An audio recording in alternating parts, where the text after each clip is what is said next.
राजधानी रे लज्जा मां एवं नाबालिका झील को दुष्कर्म करा जाइथिबा अभियोग होईछि।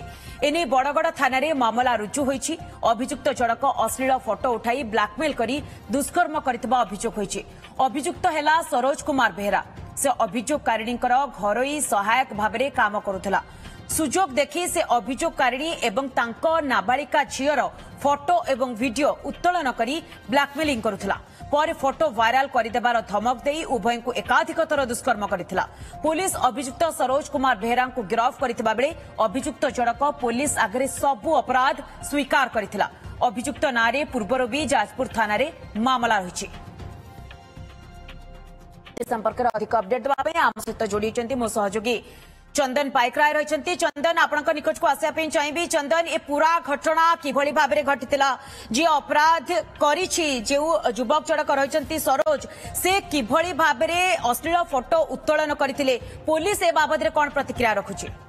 देखो जदि देखा मामलार जिते तदंत करते तदंतकारी अफिसर को कहवा कथा एवं बड़गड़ थाना अधिकारी कहवा कथा जे गोटे अभियोग आसीथिला जड़े महिला एवं तांकर नाबालिका झील को नाबालिका को जड़े युवक बारंबार दुष्कर्म करके अभियोग जो आसाला तर्जमा करते तदंत जो तदंत करने पर घटना सामना को आसीथिला जे संपृक्त जे अभियुक्त सरोज तांको आनिकी घरर सहायक भावे काम जिते रखा जाइथिला सेतेबेले घर रे समस्तंकर जो रही समस्त सहित मिसिकी चलिबा सहित जितेबेले तांको घरे पुरुष कई नथिले बाहर कार्य करथिले तार फायदा उठेकी ये दुई जन महिला जितेबेले घरे रहउथिले मां और झियो उभयंकर गाधुआ घरर फोटो ये उठेबा सहित परवर्ती समय यही फोटो देखी वीडियो देखी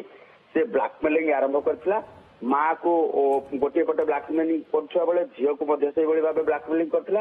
उभय को विभिन्न समय दुष्कर्म करथिला नै कि अभियोग होइतिला एवं अभियोग परे जे घटना सत्य जेतेबेले सामना को आसितिला कारण मोबाइल जेतेबेले जब्त करा जाइतिला मोबाइल रो एकाधिक अश्लील वीडियो उभय माँ झियोंकर जेतेबेले पुलिस देखितिला एवं ताकू जबत करथिला ता परवर्ती समय अभियुक्त को काली गिरफ्त करिकी कोर्ट चालान करा जायछि एवं ये जितेबेले मामला को लेके अधिक तर्जमा करा जायछि अभियुक्त नारे पूर्वरु जाजपुर थाना रे मध्य गोटे मामला रही जहा को लेकी पुलिस मध्य ताजुब हैला जे एभली भाबे जो अभियुक्त तथा अपराधी को किभली भाबे घरर सहायक भाबे रखा जिवो रखिले जणे जी